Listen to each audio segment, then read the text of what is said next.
Good morning, welcome back to the vlog. I am quickly having a pre-breakfast. No, I'm chewing. I don't set an alarm because I'm usually not sleeping, but because I got basically no sleep the night before last, I slept for 7.5 straight hours last night, which is great, except for that means I got up at 7:30 and I kind of had to rush get ready because I have a nail appointment this morning. So I don't have time to make my full overnight oats, but I will make them when I get home, have a little brunch. In the meantime, I'll have my protein shake and my dates because I have enough time for that.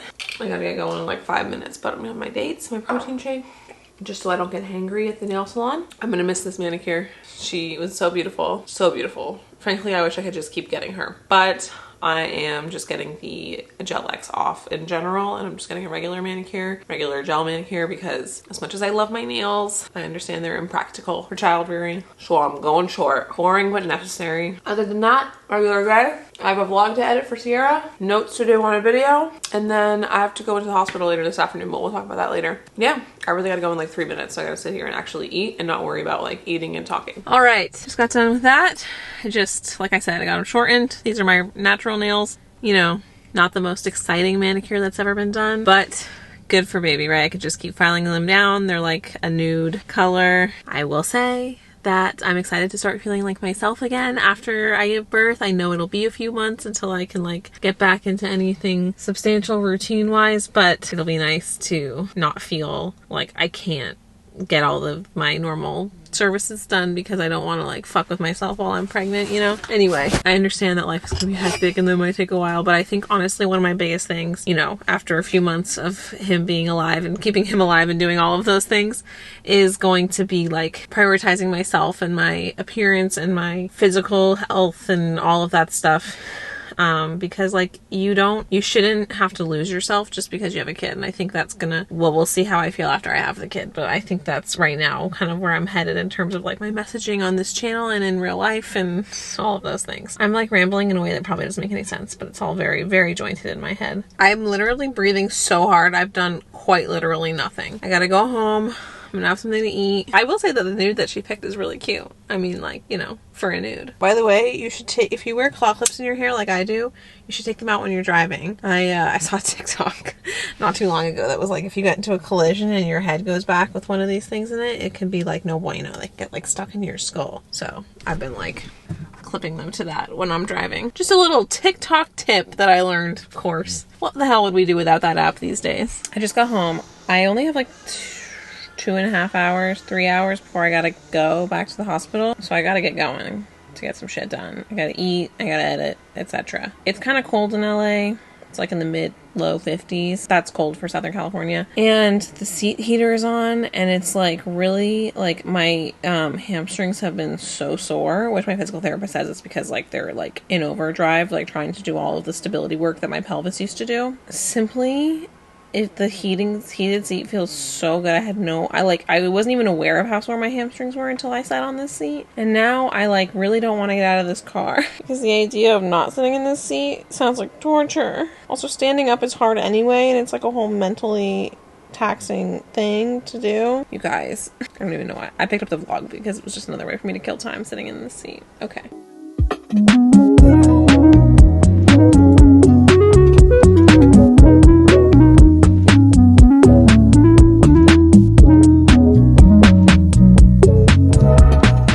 I'm sitting here editing this vlog, and I'm realizing this is actually the last vlog I'm editing for Sierra before my maternity leave. Since my leave is just coming up and it's so soon, like a few weeks feels like it sounds longer than it really is. I decided to stop doing Sierra's vlogs after the first week of February, which is this week, just because like I don't know, theoretically I could go into labor now at any point. I didn't want to like promise to do things that I didn't think I could. That being said, of course I'm editing main channel videos all the way up until like literally the day before my due date, but I think everybody knows that there's like a huge caveat that like I may not get to them. But that's why we pre-filmed the videos all the way up through April, because I've already edited all the February videos and the first March video.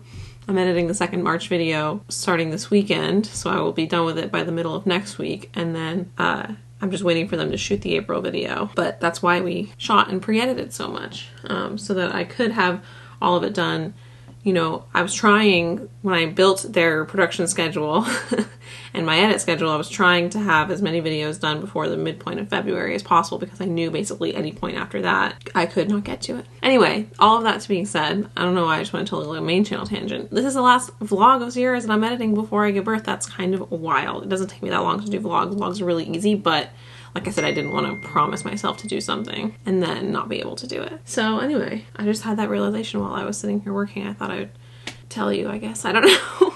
Also, Beethoven's in his favorite spot. I don't know why his back is to me, but that's where he sits pretty much all day. I know I talked about our plan with the cats, so I'm not going to go into it. You either saw that vlog or you didn't, but we are kicking them out, you know, at 37 weeks, which is in just a few days here, and we're not going to kick them out of the room during the day. We're only kicking them out of the room during the night, but like both cats have been sleeping in that bassinet at night, and oh, it's going to be hard when we start kicking them out, which I know a lot of you guys said it would be fine. You give me a lot of alternate solutions, but I'm just doing what I feel is best for my family. I got to get back to editing. Off to the hospital.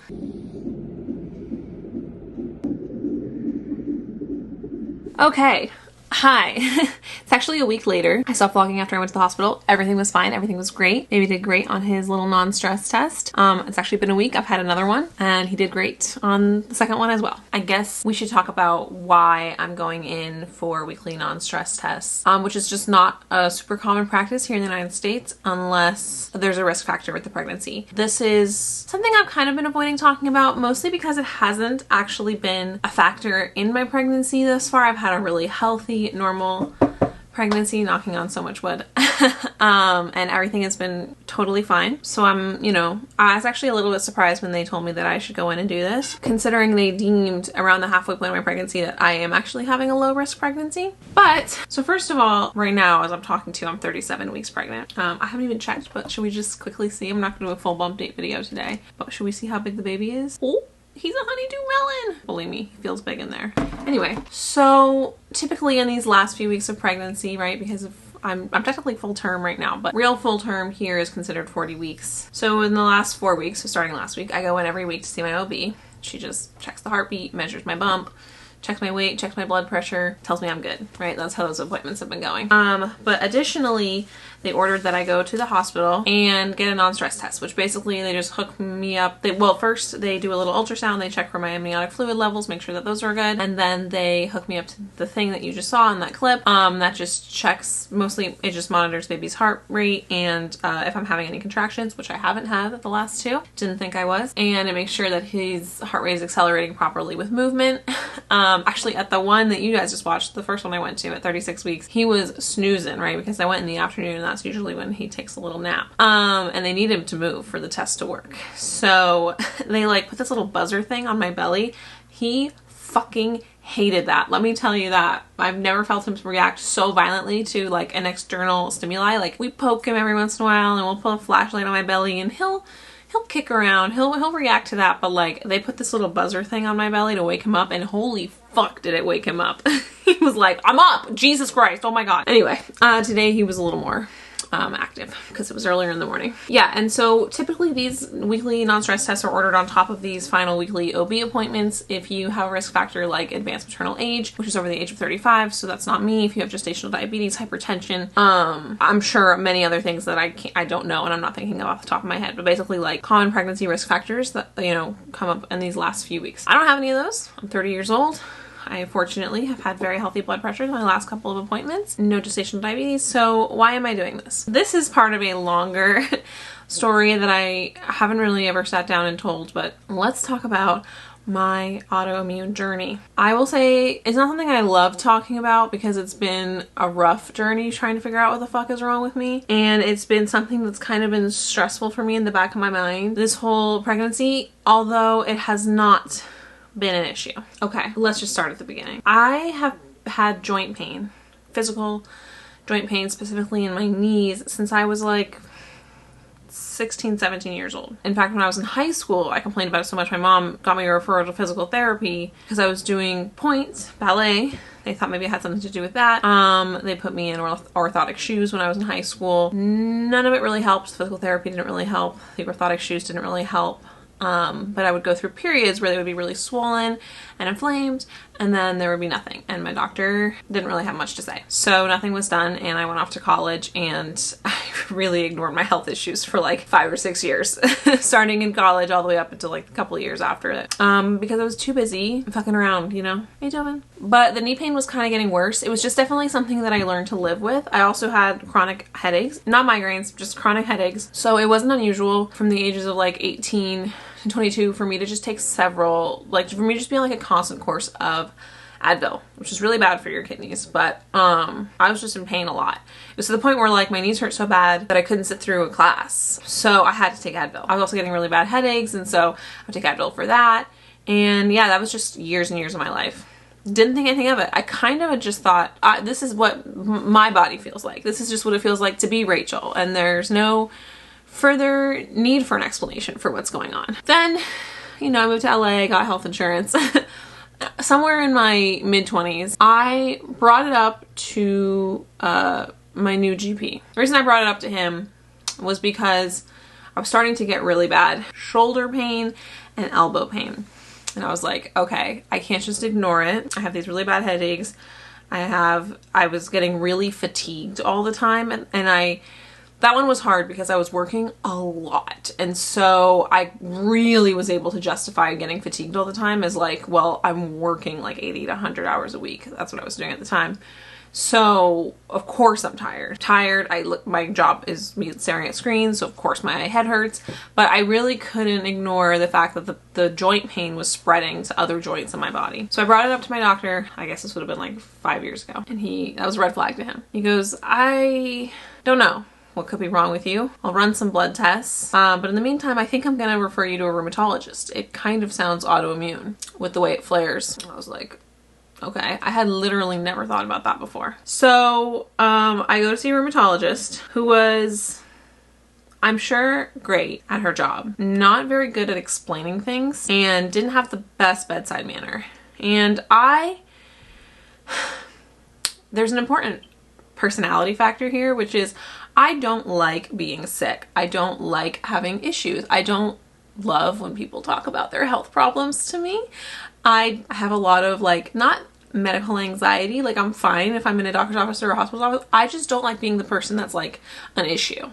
I don't like having food issues. I don't like having allergies. I don't like being the sick person in a situation because I'm not super tolerant of other people who are like that, and I don't ever want to be that person. So I'm not really ever willing to admit that something is wrong with me because I don't want to be a problem, a burden. That's a problem. That's like a personality thing. However, I'm very good at standing up for myself when I know something is wrong. So I was still young and naive about the situation. This is like very early in this journey. This is a journey. And this first rheumatologist tells me that I have rheumatoid arthritis. Okay. I look it up. I'm like, fuck, that's serious. She's like, but a very mild case of what she thinks is rheumatoid arthritis could be lupus. Okay. So she puts me on these drugs. First of all, she shoots all my joints up with steroids, which feel great. And she puts me on a steroid pack, which feels great. So the steroids really help. So definitely there was inflammation going on in my joints. She put me on some meds that, besides the steroids, that were meant to delay further symptoms, right? But after the steroids were off and she wasn't willing to continuously keep doing them, which is the right call. You're not supposed to be continuously on steroids if you don't need to be, without an alternative solution going on in the background. But I went back to being in pain. I was on these meds that she put me on for like a year. Then the pandemic hit and there was I just kept like Googling like, and I know like I'm not a doctor and like I should just, you know, I'm not a doctor, but I just kept Googling rheumatoid arthritis and being like, this does not seem right. I mean, I know she had a mild case, but this just doesn't feel right. Doesn't seem right. I'm still really tired. I still get constant headaches. Like my joints still hurt. You know, I would ask her about it and she would just go, well, you're having a flare up. And I'd be like, well, it's kind of happening all the time. I just feel like something else is wrong. My dad, I talk to my dad like almost every single day. He's my best friend. And he's really good about standing up for yourself in the medical community. My dad is a cancer survivor. He survived a form of cancer that has an extremely high mortality rate because of his capacity to advocate for himself and find the best treatment possible. So whenever I am dealing with medical stuff, he's my number one person to go to because he's willing to do whatever it takes. And it's proven very successful in his life. I was telling him, like, it just doesn't feel right. I'm not getting any better. I think there's something else going on in my body, but I just don't know what it is. He helped me find this naturopath, a naturopathic rheumatologist who's a rheumatologist, but his methods, he had like medical treatments, but he also had alternative Eastern medicine treatments to a lot of rheumatological issues. So I went down there and he ran so much blood work on me and he did so many tests on me, and he was like, I don't think you have rheumatoid arthritis. I think you have something called Sjogren's. Okay. He put me on this huge herbal like course of drugs. Not drugs, like herbs, like literally herbs. Hello? Okay, you too. Bye. Other medical things, sorry. Where was I? Okay, yes, he put me on an herbal regimen for Sjogren's. Simultaneously, because he ran so much blood work on me. I'm talking like you could fill like a 100-page book with how much fucking blood work he ran on me. He determined that I had a gluten allergy. Unrelated. Believe it or not. First, I was a little skeptical of everything that he had to say. I'm a naturally skeptical person. But he goes, listen, stop eating gluten for a month. See how you feel. And then we can go from there. And I thought, I don't know about this shit. I ate a lot of gluten before this, right? A lot. I have a fucking Italian husband. He's my boyfriend at the time. We eat a lot of pasta. We eat a lot of pizza. Like, there's just a lot of gluten in my life. I was actually vegan at the time, and I was a pretty high carb, not intentional, but a high carb vegan because I was a little bit of a junk food vegan. Anyway, all of that to say was that I really did not want to cut out gluten, but I basically did I was just like, you know what? He's right. I'll just do what he says for a month, and then if I don't feel any better, then fuck it. I'll go back to my original rheumatologist. And that month changed my life. When I stopped eating gluten, it's kind of like, it's hard to remember like how bad it was before, except for when I do gluten myself, it all comes back. But like, I felt like a fog had like lifted off of my brain. This like extreme fatigue that I had been dealing with, gone. Headaches, gone. Joint pain, lessened. Okay. Joint pain wasn't gone, but headaches gone, fatigue gone. So I was doing these herbs that he would put me on, and I had stopped eating gluten. As a test, after a few weeks, I had a piece of pie, gluten-y pie, and I felt like shit. Raging headache. I literally slept for like 14 hours after I ate this piece of pie, which is, if you guys know me, extremely unusual because I have insomnia. And so it was very clear. Also, I had this like skin rash that went away. Just a bunch of things that went away. And I was pretty sure it was mostly because of the gluten, but I just figured the gluten and the herbs, it was all connected. Okay. I kept doing that for the next 3 years. I would go see him every so often, and he would just go, great, I'm glad you're feeling better. And that would be that. Then we decided we wanted to start trying for a baby. And I went to go see my doctor, my local GP, to see that everything was good, if there was anything I needed to do. I was about to go off birth control, you know, whatever it was that I wanted to talk about before we started trying. And I was telling him about this naturopath that I'd seen in these herbs, and he looked at them and he was like, I would not be taking these herbs if I were you while you're trying, because I can't verify that they're safe for pregnancy. Stopped taking the herbs a little bit before I started trying, and nothing changed. And so it was very clear to me then that all of the changes, all of the ways I had been feeling better was because of the gluten. At this point, that was fine by me, because I kind of felt, again, like going back to like, I don't ever want anything to be wrong with me, that like maybe I never had anything autoimmune related wrong with me, even though I'd had a couple of doctors run blood tests and tell me that I did.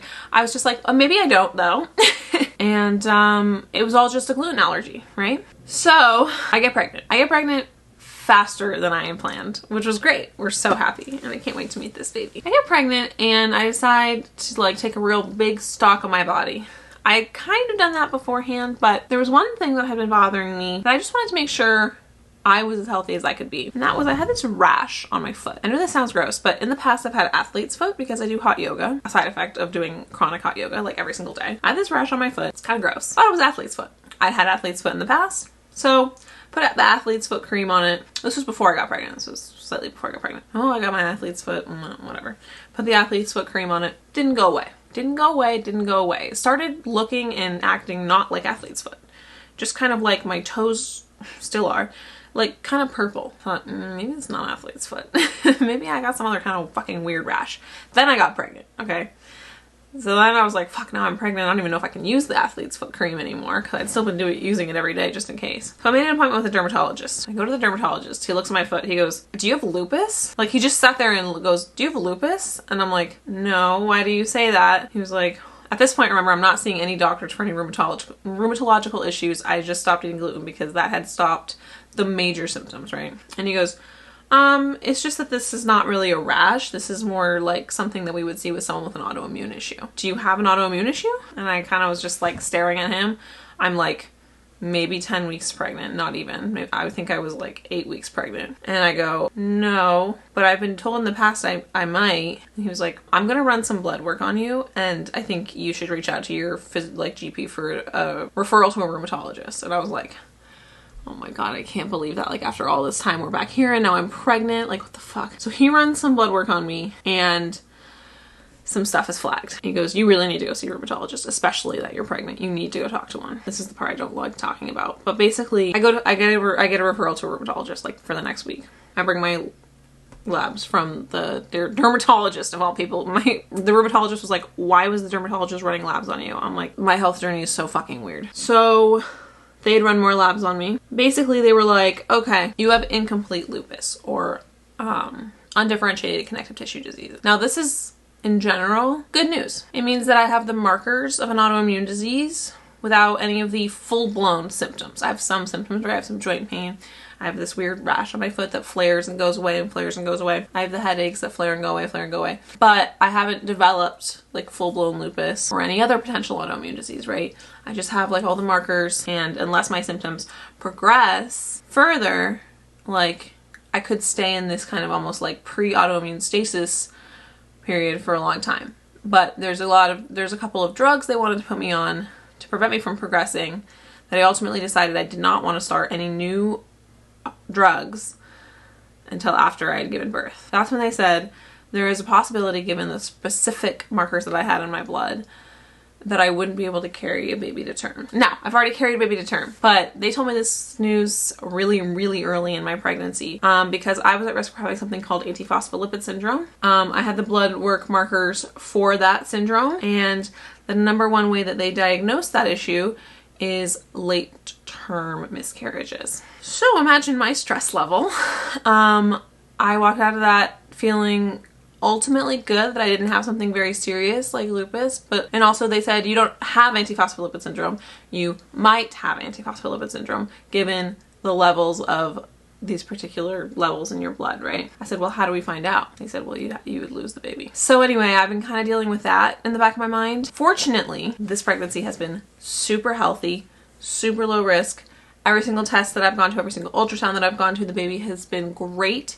He's kicking around, and at this point I am full term and things are looking fantastic. That being said, because I have this in my file now, and I plan on going to the rheumatologist as soon as I can after I give birth to get onto these drugs to prevent my issues from progressing any further. I just wanted to deliver this baby healthy first, and I fully plan on doing that. And that is my long drawn out story of my journey with my autoimmune disease diagnosis and why I'm getting weekly NSTs. I just ask, and I think it's wild that I have to ask this, but I know I do. If you know somebody, or you are somebody who has any of those symptoms, or if you have any of those diseases and something bad happened with the pregnancy, I don't fucking want to know. I don't want to know. I think it's wild that I do have to say this, but like, please don't share that with me. I am a 37-week pregnant lady. I don't want to hear it. And also, every indication is that my pregnancy is going fantastic. And I'm way, way past the point at which it would have been a concern to lose the baby because of this syndrome. So we are all good there. It's hard for me to talk about because I kind of like pretend to just ignore it until this pregnancy is over, because being pregnant is enough of a medical fucking issue. Not issue, but enough of a medical that I already am dealing with. And so anyway, I'm just sharing this with you because I've been meaning to, but I just, yeah. Anyway, that's my long drawn out story of getting my diagnoses. And that's also why I don't eat gluten. Sometimes people ask. So that's been a part of my pregnancy journey, but not really, because honestly it hasn't impacted this pregnancy at all. With that, I'm going to end this vlog. Thank you guys so much for listening, for watching. You guys are the best. And I will see you next week with some fun. We're prepping meals for postpartum. We're packing the hospital bag next week. And then I don't know when these vlogs are going to stop, but I think we're kind of getting to the point where I might need to start my break. But I guess I'll just start my break when I give birth, because yeah. All right, you guys. I'll see you in the next one. Bye.